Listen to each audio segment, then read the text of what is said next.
Perfect weather today for soccer at the Canada Games, and I'll tell you, it's just perfect weather out here, and soccer I think is getting maybe just a little extra impetus because of what's happening on the bigger international tour.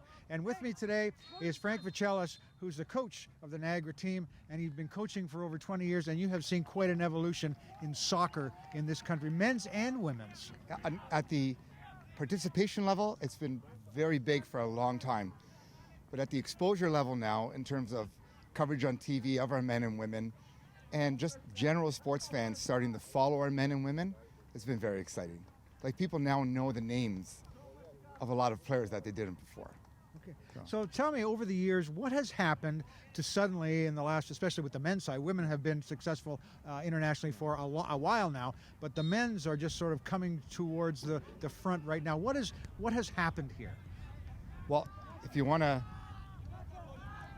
this started about 12 years ago because we finally have more players playing first team football around Europe and around North America. And so now we have so many players playing every week in Europe. So they're not sitting the bench, they're not playing second level. So, Kyle Larin and Atiba Hutchinson and Alfonso Davies and Jonathan David, they're all playing every week at top levels. And as well as all of our guys in Aiden Buchanan, all those guys in MLS are playing every week. But I think Buchanan's in Belgium. But anyways. So the more exposure, the more popular sport becomes, and then everybody wants to be involved. What's happening too is our U17s and our U20s are going to international tournaments, and those kids are getting picked up by professional clubs. So they're getting exposure. So starting here, we have our U18s, and a lot of these kids play in the U16 and U14 provincial teams, and they get scouted for national duty. So this level, the provincial level, is where that starts, and even before that with the higher clubs. So now you're running the program here for the Canada Games. Does this give you a chance to scout some players from across Canada all at one time? Does that give you a bit of an edge here to get some players? It does give us access to speak to a lot of players, and so we're the co-lead along with Poppy Gilling. We're the co-lead for the sport part of it, the on-field part. It's been good exposure in terms of talking to players, but it's also been very good exposure in terms of just a reminder of the kind of players we're looking for, the characteristics we're looking for. Because every coach that comes here to watch these games, the first thing they say is, Frank, I can't believe how hard they work. They're not talking about their technical level. They're not talking about their skill level. They're talking about their work rate, their competitiveness, their resilience, how fast they are. So those are a lot of those traits that coaches need to remember that these kids need to succeed at the higher levels. Right. And our national team right now are as tough as anybody out there. Like, you watch some of the games they've played, and they've gone toe-to-toe with some of the dirtiest teams around in CONCACAF, and they've not backed down. But that's what you need. And it starts at these levels, and it starts with coaches seeing that and instilling that grit and that toughness in our kids. So, as soccer players. So as far as the tournament's going, we couldn't ask for a better tournament. The skill level's been great, the competition's been great. One of the most popular games at the Canada Games has always been basketball. Steve Nash is a graduate of the Canada Games, is in their Hall of Fame, and he, of course, had an awesome NBA career as a player and also now as a coach. Adam Olsen hopes to follow, not necessarily in those footsteps, but he's a heck of a lot taller than Steve Nash was. And at 6'7", you seem to be doing pretty good stuff out there. So tell me a bit about your experience at these games. I played in Canada Games before. It was a 3-on-3 tournament back about 9 years ago. I've been playing since grade 2. We all know our role in this team. It's fantastic. Canada Games is so fun. You seem to be pretty well coordinated. You seem to have a lot of set plays, so obviously you've worked together for a while. Oh yeah, last 5 months it's been weekends, sacrificed in the gym with each other, getting better. Hopefully win gold here. That's amazing. Now in basketball, the old saying is you can't teach tall. You can teach the skills, but you can't teach being tall. So what do you want to do with the sport? Because obviously you put a lot of time into it. Hopefully be able to go post-secondary. Get education, free education, and that's the main goal. Okay. And you're from BC originally? Yeah. Okay. And do you have a favorite player? Yeah, Steve Nash, Kelly Olynyk, Jamal Murray, all these Canadians, went really far in basketball, and hopefully I can try to follow in their footsteps. And maybe one day, maybe play with some of these guys. Yeah, hopefully. All right, Adam, thank you very much. Back at the Canada Games in Niagara, we are at the Welland Tennis Club, and all kinds of action going on today. Perfect day for competition. I want to introduce you to Aiden James Drover-Mattinen from Newfoundland. Guy with 4 names.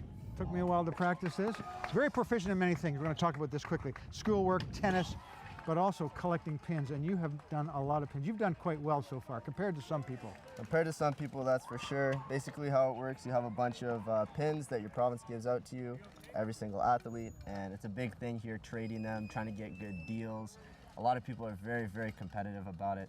Me, I got a slow start, but I'm trying to improve later in the week and maybe have a good set by the time I leave here. That's okay. I want to talk about tennis now. Yes. You've been, again, you're in a Division III school.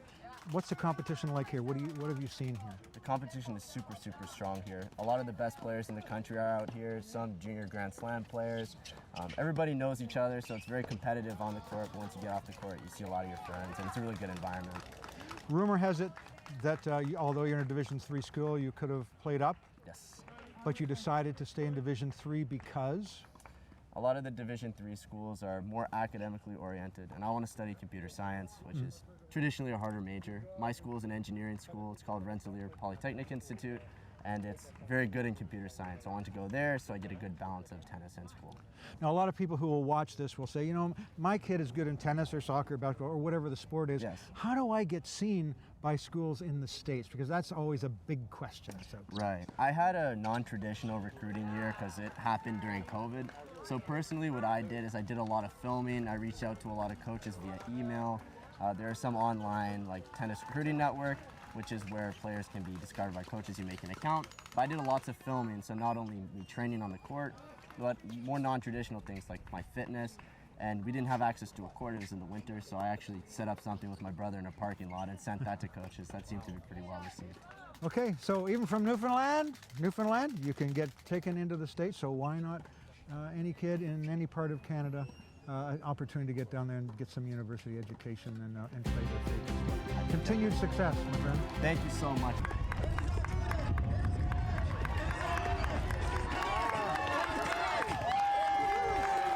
What you just saw was the second gold medal won by this guy here from Quebec, Mathis Beaulieu, and you are on fire, my friend, in the triathlon. What has happened to you in the last while? I worked hard every single day since last year, and I think it's paying off right now. Okay, and you've won how many events in a row? And now I think I'm at my 5 in a row. Yep, 5 triathlon in a row. 5 in a row. That is phenomenal. Yeah, thanks. Does that scare you too? No. I think it's cool. Yeah. Yeah, you think it's pretty good? Yeah. Okay, so tell us a little bit about what you want to. What do you see at these games, first of all? What I see? Yeah, what do you see? What is the competition like here? There's that second guy. I didn't know who he is, and now I know he's pretty fast, and he make my race really harder than it was before. So pretty nice, yeah. I know it's pretty close at the end too, right? Yeah, because it's a small race, small format. It's just a miles, so it's for sure finish it with a sprint. So yeah. Okay. Now we know the Canada Games are an event that, amongst other things, just brings people together, learn, meet, socialize, but also look for our future international stars, and that is probably in your future if you keep up like this. So tell me a bit about what you want to accomplish. Of course, I want to go to the Olympic and do a good result there. I think it's the point of an athlete in triathlon. And I want to do next year, I want to be world champion, junior. And after that, I'll see. I'm still young, so we'll see what's going to happen. Okay, so what's it going to take for you to do all this? Hard work, every day, every morning, and every night. So tell us a daily routine for you. Wake up at like 5:30 in the morning. Go swim at 7. After that, go to school, bike, and most of the time we run at the night, yeah. Okay. That's a pretty full day, right? That's a full day, yeah. Not much TV in your life, is there? No, no. Okay, well, continued good luck, and we'll be watching out for you on the international scene one day soon. Yeah, thanks. I'll take a next tip.